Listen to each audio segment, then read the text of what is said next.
आपने देख लिया कि 4 भगोड़े तो भाग गए थे, सीमांचल के लिए एक काम नहीं कर सके, मगर एक अख्तरुल ईमान पूरी बिहार असेंबली के लिए भारी पड़ चुका है। और जिन्होंने इनको भगाया, हम तुमको भगाएंगे बिहार में इंशाअल्लाह ताला। ये 4 भाग गए थे, अब इंशाअल्लाह 24 आएंगे इंशाअल्लाह ताला। और याद रखो राजद वालों, तुमने 4 को खरीदा ना, इंशाअल्लाह ताला तुम भिखारी बन के अख्तरुल ईमान और तौसीफ आलम के घर को आओगे। हम तुमको बताएंगे कि सीमांचल के इंसाफ कैसे होता है। ये बी टीम ही थी जिसने मोदी के सामने इस वक्फ के कानून को फाड़ दिया था कि इंशाअल्लाह ताला आइंदा जब विधानसभा के चुनाव होंगे तो बहादुरगंज से इंशाअल्लाह तौसीफ आलम साहब मजलिस इत्तेहादुल मुस्लिमीन के उम्मीदवार भी होंगे और इंशाअल्लाह ताला आप तमाम लोग उनको अपनी दुआ और वोटों से यहाँ से अपना नया विधायक और एमएलए भी मुंतखब करेंगे। अब आप बताइए कि बिहार में 1950 का कानून है जो हमारे हिंदू भाई बहन के मंदिरों के ताल्लुक से कानून बनाया गया।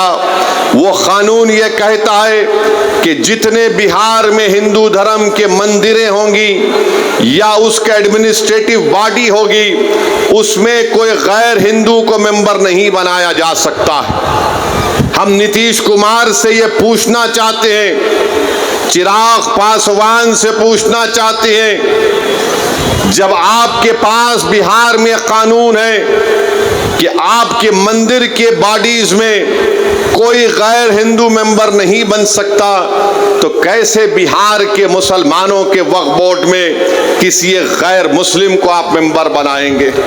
बिहार में बोध गया है, बोध गया में वहां पर सिर्फ बौद्ध मजहब के और हिंदू धर्म के मानने वाले मेंबर बन सकते हैं, तो फिर आप बिहार में मुसलमानों के वक्फ बोर्ड में कैसे आप किसी गैर मुस्लिम को बनाएंगे? ये कानून बनाना और ये कहना कि गैर मुस्लिम मुसलमानों के वक्फ बोर्ड को चलाएगा, ये हमारे भारत के संविधान की दफा 26 के खिलाफ है। मेरे अजीज दोस्तों और बुजुर्गों, बात यहां तक खत्म नहीं हुई। अब कानून ये भी कहता है कि वही मुसलमान अपनी जायदाद को अल्लाह के लिए वक्फ कर सकता है, वही कर सकता है जो 5 साल से मुसलमान हो। आप बताइए कौन तय करेगा बिहार में आकर कि क्या ये 5 साल से मुसलमान है या नहीं? क्या नीतीश कुमार सर्टिफिकेट लिख कर देंगे हमको? क्या चिराग पासवान सर्टिफिकेट लिख कर देंगे कि 5 साल से मुसलमान है? क्या भारत के प्रधानमंत्री लिख कर देंगे सर्टिफिकेट ये 5 साल से मुसलमान है? मेरे अजीज दोस्तों और बुजुर्गों, ये किसी भी धर्म में इस तरह का कानून नहीं है। जो किसी धर्म का होता है वो अपनी आस्था की बुनियाद पर अपने जिस भगवान या अल्लाह को मानता है वो अपनी प्रॉपर्टी को, जायदाद को दे देता है। मगर मुसलमानों से कहा जा रहा है कि आपको 5 साल तक आपको ये बता रहा, आप उस 5 साल तक जायदाद नहीं दे सकते। कौन आकर फैसला करेगा? और अगर कोई एक महिला होगी, कोई हमारी बेटी होगी, बहन होगी, तो कौन जाकर उसको पूछेगा? ये इस तरह का कानून बनाया गया है कि 5 साल तक आप अपनी जायदाद को नहीं दे सकेंगे जब तक कि आप ये नहीं बताएंगे कि आप इस्लाम पर अमल कर रहे हैं। क्या मेरी दाढ़ी नरेंद्र मोदी से बड़ी है तो क्या मैं मुसलमान हो गया? क्या अगर कोई हमारी बहन हिजाब पहनी या नहीं पहनी तो मुसलमान होगी या नहीं होगी? ये गलत कानून बनाया गया। तीसरा ये कानून बनाया गया, उस कानून में ये बनाया गया कि अगर झगड़ा गवर्नमेंट की जायदाद में और वक्फ की जायदाद में होगा तो बिहार सरकार अपने एक ओहदेदार को नामजद करेगी और वो ओहदेदार ये फैसला करेगा कि जायदाद सरकार की है या वक्फ की है। अब आप बताइए, अगर सरकार का अफसर होगा वो कभी भी वक्फ बोर्ड के हक में फैसला नहीं करेगा, वो तो नीतीश कुमार और चिराग पासवान और मोदी के हक में फैसला करेगा। वो तो लिख कर दे देगा कि ये जायदाद गवर्नमेंट की है, बिहार वक्फ की नहीं है। इसका उसमें बनाया गया, एक और कानून बनाया गया, उसी में लिखा गया कि 6 महीने के अंदर पूरे जायदादों को पोर्टल पर डालना पड़ेगा। मैं किरण रिजिजू से पूछना चाहता हूं, कहां है तुम्हारा पोर्टल? किधर है तुम्हारा पोर्टल जो तुमने शुरू कर दिया? 6 महीने में करना पड़ेगा।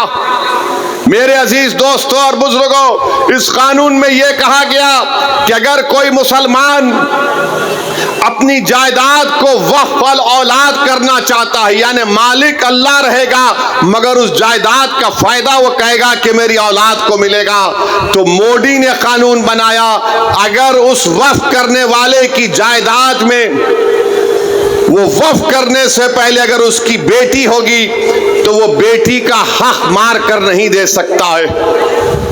आप बताइए, हिंदू धर्म में यह कानून है कि जो कोई भी हिंदू अपने विल के जरिए वो अपनी एक पूरी जायदाद को अपनी एक औलाद को दे सकता है, चाहे बेटी हो या बेटा हो, या उनको छोड़कर वो गांव में अपने किसी को दे सकता है। जब वहां पर आप वो सहूलत है तो फिर मुसलमानों को ये आप क्यों कर रहे हैं? मैं अल्लाह के नाम पे वक्फ कर रहा हूं, अपनी औलाद के नाम पे नहीं कर रहा हूं। मैं अल्लाह को मालिक बनाकर कह रहा हूं कि जायदाद का फायदा मेरी औलाद को मिलेगा। तो यानी अगर जिस मुसलमान की बेटी होगी वो अल्लाह के नाम पर वक्फ नहीं कर सकेगा, यह कानून बना दिया गया। यह कानून यह भी बना दिया गया कि अगर ईदगाह होगी, कब्रस्तान होगा, मस्जिद होगी, दरगाह होगा, खानका होगी, इमाम बाड़ा होगा, कोई भी कलेक्टर को जाकर ये कह देगा कि इसको वक्फ की जायदाद रजिस्टर मत करिए, ये मस्जिद नहीं है, ये दरगाह नहीं है, ये खानका नहीं है, ये इमाम बाड़ा नहीं है, ये ईदगाह नहीं है, तो कलेक्टर जिस दिन इंक्वायरी ऑर्डर करेगा उस वक्त से वो जायदाद वक्फ नहीं रहेगी। तो कलेक्टर को खाली इंक्वायरी लिखना पड़ेगा, हम अपनी जायदाद से महरूम हो जाएंगे, हम अपनी जायदाद से महरूम हो जाएंगे। और कलेक्टर इंक्वायरी मुकम्मल करने का कोई टाइम नहीं है, कोई वक्त नहीं दिया गया। कलेक्टर सुबह क़यामत तक इंक्वायरी चलते रहेगी मगर हम तो अपनी दरगाह और मस्जिद से महरूम हो जाएंगे। यह कानून बनाया गया। फिर बीजेपी, नीतीश कुमार की पार्टी के लोग, चिराग पासवान के लोग बोलते कि वक्फ की जायदाद पर कब्जा हो गया, वक्फ की जायदाद को लूट लिया गया। अरे भैया, आपने कानून ये बनाया कि जो वक्फ की जायदाद पर नाजायज तौर पर कब्जा करके 12 साल से बैठा हुआ है, मोदी उसको मालिक बना रहे हैं, बल्कि वो मालिक बन चुका है अभी। तो बीजेपी, नीतीश कुमार, चिराग पासवान झूठ बोल रहे हैं, हमसे हमारी जायदादों को छीन रहे हैं। जो हमारी जमीन पर, वक्फ की जमीन पर कब्जा करके बैठा है, वो 12 साल अगर हो गए तो मालिक बन रहा है। वक्फ इवैक्यू प्रॉपर्टी है कि जो लोग भारत को छोड़कर किसी और जगह पर चले गए, उन्होंने कहा कि मैं अपना घर, अपनी जमीन, अपनी खेत वक्फ कर रहा हूं, तो आज मोदी ने कानून बना दिया कि वक्फ इवैक्यू नहीं होगा, ये गवर्नमेंट उसकी मालिक बनेगी और गवर्नमेंट उसकी मालिक बन चुकी है। कानून ये बनाया गया कि अगर आसारे खदीमा के तहत मस्जिद होगी, दरगाह होगी, कोई भी चीज होगी जिसमें इबादत होती है, नमाज होती है, फातिहा होती है, तो मोदी कह रहे हैं कि वक्फ मालिक नहीं होगा, आसारे खदीमा होगा, यानी फिर वक्फ हमसे छीन लिया गया। फिर ये कानून में ये बनाया गया कि अगर कोई ट्रस्ट होगा इस कानून को बनाने से पहले और इस कानून के बनाने के बाद ट्रस्ट होगा तो वक्फ नहीं होगा। तो बताओ तुम कौन सी चीज इसमें रखे हो जिससे मुसलमानों को फायदा होगा।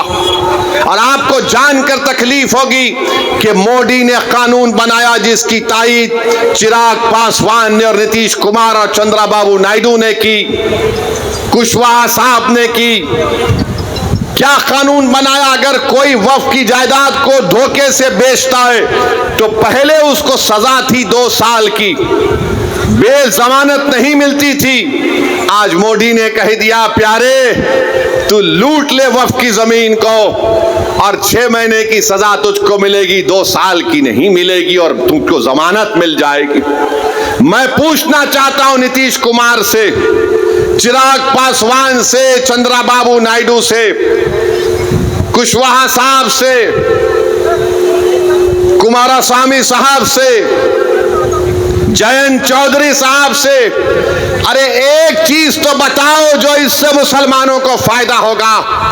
आपने कानून बनाया सिर्फ मुसलमानों की जायदादों को लूटने के लिए, हमारी मस्जिदों को छीनने के लिए, हमारी दरगाहों को छीनने के लिए। तो मेरे अजीज दोस्तों और बुजुर्गों, मोदी ने कानून ऐसा बनाया है कि हमारे ईमान पर हमला हो रहा है, हमारी मस्जिदों पर हमला हो रहा है, हमारे खानखाहों पर, दरगाहों पर, इमाम बाड़ों पर हमला हो रहा है और हम खामोश नहीं बैठ सकते। इसीलिए all India Muslim personal law board ने इस बात का ऐलान किया कि मुल्कगीर पैमाने पर हम इस काले कानून के खिलाफ एहतजाज दर्ज करेंगे और एहतजाज हो रहा है, एहतजाजी जलसे हो रहे हैं, आइंदा भी होगा। तो मेरी आप तमाम से ये गुजारिश है कि आप इस एहतजाज में शिरकत करिए। हम उस वक्त तक एहतजाज करेंगे जब तक कि मोदी की हुकूमत इस काले कानून को वापस नहीं ले लेती। हम एहतजाज इसलिए कर रहे हैं कि जिस जमीन का, जिस मस्जिद के लिए हम एहतजाज कर रहे हैं उसका मालिक अल्लाह है। हम हरगिज किसी भी हालत में इस मस्जिद को, इस दरगाह को, इस जमीन को जिसका मालिक अल्लाह है, हम हुकूमत को ये नहीं इजाजत दे सकते कि आप उस पर कब्जा करके वक्फ बोर्ड को नुकसान पहुंचाए। और याद रखिए, वक्फ एक इबादत है, नमाज रोजा एक इबादत है, कुरान की तिलावत भी एक इबादत है, मगर वक्फ भी एक इबादत है। हुकूमत ने ऐसा कानून बनाया ताकि हमसे हमारी इबादत करने का तरीका भी छीन लिया जाए। तो मैं आपसे अपील कर रहा हूं कि मुसलमानों के खिलाफ ही इस तरह का कानून बनाया गया है। हुकूमत तंग नजरी के मुजाहरे कर रही है, हुकूमत संविधान के खिलाफ, जिसको बाबा साहेब अम्बेडकर ने बनाया, इस तरह का गलत कानून बनाकर हुकूमत ये बताना चाह रही है कि हम वक्फ की जायदादों को हासिल कर लेंगे। हम में जितनी जान है इंशाअल्लाह ताला हम तमाम मिलकर पुरअमन तरीके से, जमहूरी तरीके से हम इस काले कानून की मुखालिफत करेंगे। मेरी आपसे गुजारिश है कि आप पर्सनल लॉ बोर्ड के एहतजाजी प्रोग्राम पर अमल करें और आप तमाम से अपील कर रहे हैं कि हम एहतजाज करेंगे। नीतीश कुमार भी जान ले, चिराग पासवान भी जान ले कि हम हर चीज को बर्दाश्त कर सकते हैं, मगर जो चीज का मालिक अल्लाह है हम हुकूमत को उसका मालिक बनने नहीं देंगे। जिस जगह पर हमने अल्लाह अकबर कहकर मस्जिदों को आबाद किया, हम उस जगह को वीरान होने नहीं देंगे। जिस जगह पर हमारे बुजुर्ग उन कब्रस्तानों में आराम से सो रहे हैं, हम उस जगह पर तुमको छीनने नहीं देंगे। याद रखो, ये एक ऐसा मसला है कि हम खामोश नहीं बैठेंगे, हम एहतजाज करेंगे और उस वक्त तक एहतजाज होगा इंशाअल्लाह जब तक कि हुकूमत इस काले कानून को वापस नहीं ले लेती है। तो मेरे अजीज दोस्तों और बुजुर्गों, क्या आप पूरा साथ देंगे all India Muslim personal law board का? हाथ उठाकर जवाब दीजिए। बहुत बहुत शुक्रिया। अब हम एहतजाज को जारी रखेंगे और नीतीश कुमार को, चिराग पासवान को, नरेंद्र मोदी को इंशाअल्लाह ताला एक सियासी तौर पर उनको पैगाम मिलेगा कि बिहार हो या भारत हो, यहां पर हर मुसलमान, हर हमारा वो हिंदू भाई और बहन जो संविधान को मानता है, वो इस बात की इजाजत नहीं देता है कि क्या आप किसी के मजहब पर चलने से किसी को रोक दें। अरे जो कानून बिहार में मंदिरों के लिए अगर अच्छा है तो बिहार के मुसलमानों के लिए अच्छा क्यों नहीं हो सकता? जो कानून बोध गया के लिए अच्छा है तो फिर वो कानून बिहार के मुसलमानों के लिए क्यों अच्छा नहीं हो सकता है? तो मेरे अजीज दोस्तों और बुजुर्गों, आप ये झूठा प्रोपेगेंडा टीवी पर बैठकर बाज लोग बीजेपी की तरफ से आ जाते हैं, एनडीए की तरफ से आ जाते हैं, ये ऐसे अहमक लोग हैं जिनको कानून के बारे में एक लफ्ज नहीं मालूम। मैं आज भी चैलेंज कर रहा हूं बीजेपी को कि बताइए, आप इसमें एक ऐसा सेक्शन बताइए जिससे मुसलमानों को फायदा होगा। मोदी बोलते हैं कि गरीबी मुसलमानों में खत्म हो जाएगी। क्या आपने 11 साल में गरीबी का खात्मा किया? क्या आपने 11 साल में भारत में गरीबी का कोई खात्मा किया? कुछ नहीं किया।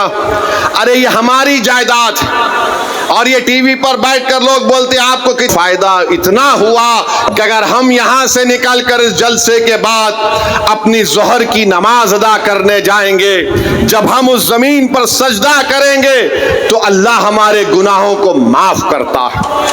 जब हम नमाज पढ़ते हैं तो अल्लाह हमारे गुनाहों को माफ करता है। जब हम हय्या अलस सलाह हय्या अलल फलाह की सदाएं देते तो अल्लाह हम पर रहमत की नजरों से देखता है। तो ये आप हमसे मत पूछो कि हमारा क्या फायदा है। हमारा फायदा मस्जिदों को आबाद करने से है। आपको लगता है कि पैसे तुमको कितने मिले?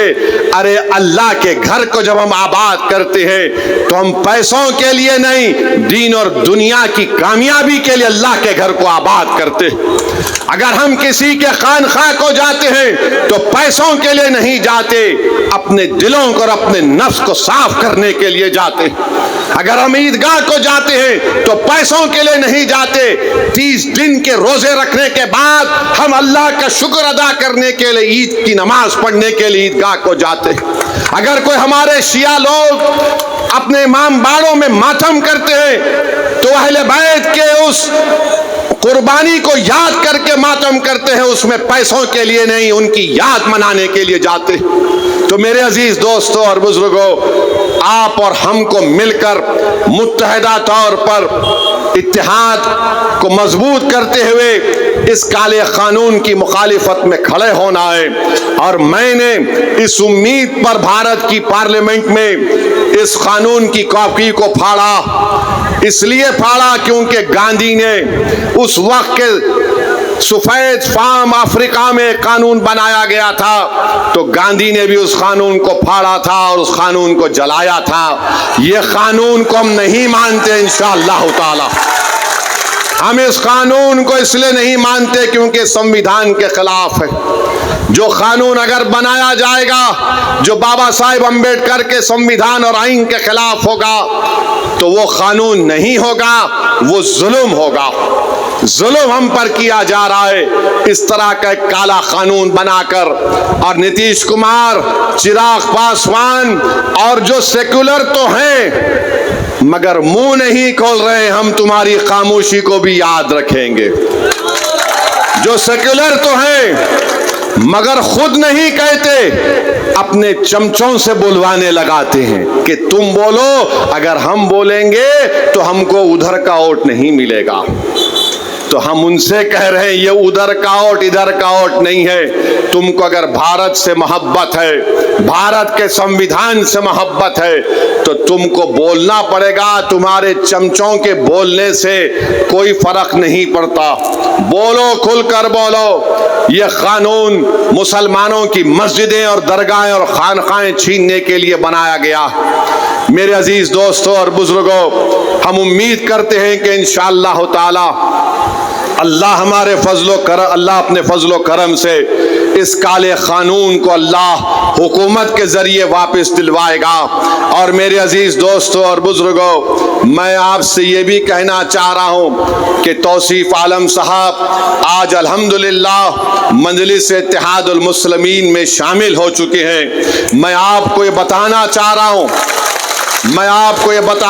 रहा हूँ कि मजलिस इत्तेहादुल मुस्लिमीन ने फैसला लिया है कि इंशाअल्लाह ताला आइंदा जब विधानसभा के चुनाव होंगे तो बहादुरगंज से इंशाअल्लाह तौसीफ आलम साहब मजलिस इत्तेहादुल मुस्लिमीन के उम्मीदवार भी होंगे और इंशाअल्लाह ताला आप तमाम लोग उनको अपनी दुआ और वोटों से यहाँ से अपना नया विधायक और एमएलए भी मुंतखब करेंगे।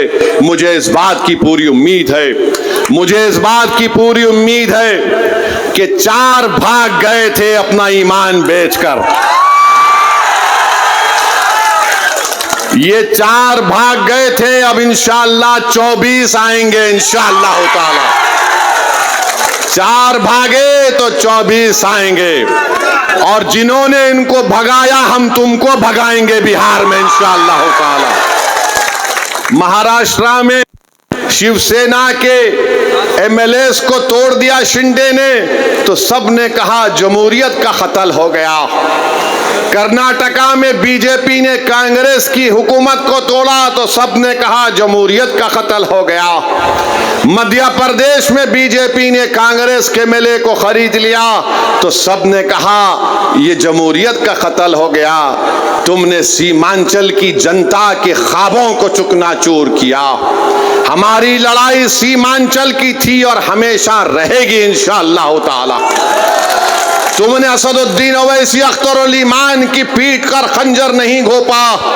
तुमने सीमांचल के उन गरीबों पर, उन हमारे नौजवानों के सीनों पर तुमने खंजर मारा है जो सीमांचल में इंसाफ की लड़ाई लड़ रहे थे। मगर याद रखो ये 4 बुज़दिल थे, ये 4 ज़मीर फरोश थे। तो खरीदने वाला भी ज़मीर फरोश है, खरीदने वाला भी कमजोर है। अरे जो बिकने तैयार थे वो बिक गए, जो नहीं बिके वो तुम्हारे सामने खड़ा है। और जब तक अल्लाह जिंदा रखेगा सीमांचल की लड़ाई हम लड़ते रहेंगे इंशाअल्लाह ताला। और याद रखो राजद वालों, तुमने 4 को खरीदा ना, इंशाअल्लाह ताला तुम भिखारी बन के अख्तर उल ईमान और तौसीफ आलम के घर को आओगे। हम तुमको बताएंगे कि सीमांचल के इंसाफ कैसे होता है। अरे तुम सीमांचल की जनता ने पतंग छाप कोड दिया है और पतंग छाप कोड इसलिए दिया क्योंकि सीमांचल की जनता गयूर जनता है। सीमांचल की जनता गरीब जरूर है मगर सीमांचल की जनता अपने सर को सिवाय अल्लाह के आगे किसी के आगे नहीं झुकाती है। तो पतंग छाप को उन्होंने वोट दिया है, अपनी जमीर की आवाज पर वोट दिया है। और आज मैं कह रहा हूं कि अख्तर उल ईमान साहब मजलिस इत्तेहादुल मुस्लिमीन बिहार के सदर हैं। अख्तर उल ईमान ने इस जमात की जिम्मेदारी को उस वक्त संभाला जब मजलिस के पास कोई चीज नहीं थी। अख्तर उल ईमान की मेहनत और उनके साथियों की मेहनत ने मजलिस इत्तेहादुल मुस्लिमीन को किशनगंज से हमारा एक पहला एमएलए मुंतखब करवाया। पार्लियामेंट के इलेक्शन लड़े, 2 पार्लियामेंट के इलेक्शन लड़े, कामयाबी हमको नहीं मिली। हमारे हौसले पस्त नहीं हुए हैं। करीब 3 लाख के करीब हमको वोट मिले। असेंबली का इलेक्शन हुआ, आपने 5 एमएलएस को कामयाब किया। आज फिर आपके सामने मजलिस इत्तेहादुल मुस्लिमीन आपके दरमियान में आकर कह रही है कि जब बिहार प्रदेश का चुनाव होगा आपको सीमांचल के इंसाफ के लिए पतंग छाप का साथ देना है, असदुद्दीन ओवैसी का साथ नहीं है। आपको सीमांचल के इंसाफ की लड़ाई मजलिस लड़ रही है।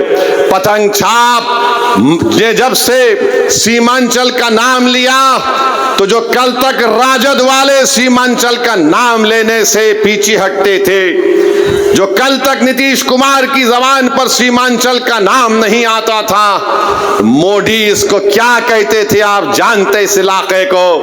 आज पतंग छाप को आपने वोट दिया तो मोदी, नीतीश और राजद के नेताओं के जबान पर सीमांचल आ गया। ये मजलिस की कामयाबी है जो आपने मजलिस के हक में वोट दिया था।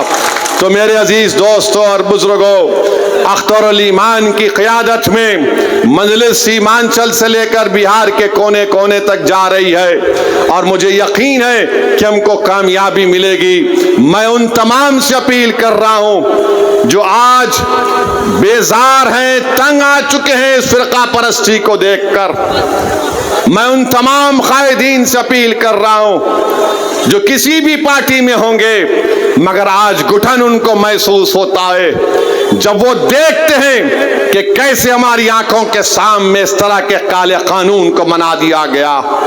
वो ये महसूस करते हैं, अपनी ज़मीर उनको पुकार पुकार कर उनसे कहता है कि वक्त आ चुका है कि बिहार में हम अपनी एक क़यादत को बनाएं। जब यादवों की क़यादत हो सकती है, जब कुशवाहा और कुर्मी की क़यादत हो सकती है, जब अप्रकाश की क़यादत हो सकती है, जब दलित भाई बहनों की सियासी क़यादत हो सकती है, तो क्या गरीब और मजलूमों की क़यादत नहीं बन सकती? मेरे भाई, ये फैसला आपको दोबारा करना, और मैं आपसे अपील कर रहा हूं कि हम अपनी क़यादत को बनाएंगे इंशाअल्लाह ताला, ताकि एक अख्तर उल ईमान, आपने देख लिया कि 4 भगोड़े तो भाग गए थे, सीमांचल के लिए एक काम नहीं कर सके, मगर एक अख्तर उल ईमान पूरे बिहार असेंबली के लिए भारी पड़ चुका है। बिहार में एक अख्तर उल ईमान लड़ता है सीमांचल की आवाज बनकर। अगर अख्तर उल ईमान के साथ इंशाअल्लाह ताला बहादुरगंज की जनता तौसीफ आलम को अख्तर उल ईमान का बाजू बनाकर भिजाएगी। अगर सीमांचल की जनता किशनगंज से मजलिस के उम्मीदवार को अपनी आवाज बनाकर बिहार की विधानसभा में भिजाएगी, अमूर और बैसा की आवाम मजलिस के नुमाइंदे को कामयाब करेगी, कोचा दामन की आवाम अगर अपने इत्तेहाद की ताकत पर और अपनी ताकत की बुनियाद पर आप बिहार में मजलिस के नुमाइंदे को कामयाब करके भिजाएंगे और सीमांचल के मुख्तलिफ जोकी में वहां पर भी आप भिजाएंगे, तो याद रखिए हम सीमांचल से इंसाफ उसी वक्त होगा जब तुम्हारी आवाज होगी। आवाज से मतलब तादाद। हाँ, ठाकुरगंज ठाकुर पूरा सीमांचल, ठाकुरगंज भी है। तो मेरी आपसे अपील है कि अब की बार ये आके बोलेंगे वो बी टीम, ये बी टीम ही थी जिसने मोदी के सामने इस वफ़ के कानून को फाड़ दिया था। तुम तो ए टीम थे, तुम्हारे मुंह में दही जम चुकी थी, तुम तो कुछ नहीं बोल रहे थे, खाली 1-3 मिनट के लिए बोले और बैठ गए। बी टीम बोलेंगे, फिर बोलेंगे ये वोट का वोट काटने आए हैं, फुला करने आए हैं। मुझे यकीन है कि कुछ काम में नहीं आने वाला है अब की बार, इंशाअल्लाह ताला कुछ काम में आने वाला नहीं है। कोई भी कुछ कह ले, मेरी आपसे दरख्वास्त ही है कि पतंग छाप को कामयाब करना। और मैंने आपसे वादा किया हूं कि अल्लाह जब तक मुझे जिंदा रखेगा, मैं हमेशा सीमांचल की बात करता आया हूं। मेरे जिस्म का एक हिस्सा इस बात को मुझसे पुकार कर कहता है कि सीमांचल से इंसाफ होगा तो बिहार तरक्की करेगा, भारत मजबूत होगा। सीमांचल को मजबूत करना हर एतबार से ये लड़ाई मजलिस इत्तेहादुल मुस्लिमीन लड़ रही है। तो मेरी आपसे गुजारिश है, ये 4 तो भाग गए, अब 24 को लाने की जिम्मेदारी हम तमाम और आपकी है इंशाअल्लाह ताला। तो मेरे अजीज दोस्तों और बुजुर्गों, अभी तो पहला एक जलसा हुआ है। इंशाअल्लाह ताला इसके बाद सीमांचल के मुख्तलिफ विधानसभा में मजलिस इत्तेहादुल मुस्लिमीन के जलसे होंगे। मगर आज बहादुरगंज की इस मुबारक सरजमीन से हमने बिहार के चुनाव का एक बिगल बजा चुके हैं और इंशाअल्लाह ताला मुझे यकीन है कि आपके इत्तेहाद, आपकी कौमी तड़प और आपकी जज्बात के ऊपर दोबारा मजलिस इत्तेहादुल मुस्लिमीन को एक बड़ी तादाद में यहाँ से हमारे विधायक कामयाब होंगे और आपको पहले से ज्यादा आगे बढ़कर मजलिस को मजबूत करना है। और आप याद रखिए कि बहुत सी पार्टियां आएंगे, बहुत सी पार्टी के लोग आकर आपको दौलत देंगे, जरूर लीजिए, छोड़िए मत, छोड़िए मत, जरूर लीजिए, जितना देंगे लीजिए, मगर वोट पतंग छाप को पड़ेगा इंशाअल्लाह ताला, वोट पड़ेगा पतंग छाप को। तो तुम दौलत अगर समझ रहे हो दौलत बहाओगे, नहीं काम में आएगा आपकी बात। ये बाशऊर जनता है, ये जनता देख चुकी है कि कौन बेबाक होकर जालिमों के खिलाफ आवाज उठाता है, कौन हमारी मस्जिदों की हिफाजत करने की लड़ाई लड़ रहा है। तो मेरे अजीज दोस्तों और बुजुर्गों, मजलिस को मजबूत करिए और कल इंशाअल्लाह ताला ढाका में एक और जलसा होगा। हमारे राणा साहब उस जलसे के कन्वीनर हैं, वहां पर भी हम कल जाएंगे और इंशाअल्लाह ताला बिहार के चुनाव आते तक बहुत से मुकामात पर इंशाअल्लाह ताला अख्तरुल ईमान साहब की क़यादत में मजलिस के जलसे होंगे। मैं फिर से जनाब तौसीफ आलम साहब का, हमारे उनके भाई का, गुलाम सरवर का और तमाम लोग जो आज मजलिस में शामिल हुए हैं, मैं दिल की गहराइयों से उनका खैर मुकद्दम करता हूं और उनको ये बात बता रहा हूं कि हमारा दिल बिल्कुल साफ है। आप हमारे भाई हैं, थे और हमेशा रहेंगे। यहाँ पर बहादुरगंज में, यहाँ पर तौसीफ आलम की कामयाबी, असदुद्दीन ओवैसी की कामयाबी होगी। और आपका बेहद शुक्रिया, आप तशरीफ लाए। मैं हमारे मीडिया के लोगों से बोलूँगा कि आप आ जाइए, आपसे भी थोड़ा बातचीत कर लेंगे, क्योंकि मीडिया को शिकायत रहती है कि हम बात नहीं करें। तो अगर मेरी तकरीर में आपको कोई बात नहीं बोला हूँ तो आप आइए। से भी अपील कर रहा हूँ कि मीडिया को यहाँ पर आकर मंच पर हमसे थोड़ी देर बात करने का मौका इनको मिले। बहुत बहुत शुक्रिया। इस जलसे का इख्तिताम इस नारे पर होगा, नारे तकबीर, नारे तकबीर। सीमांचल की जनता, सीमांचल की जनता, बहादुरगंज की जनता, सलाम अलैकुम।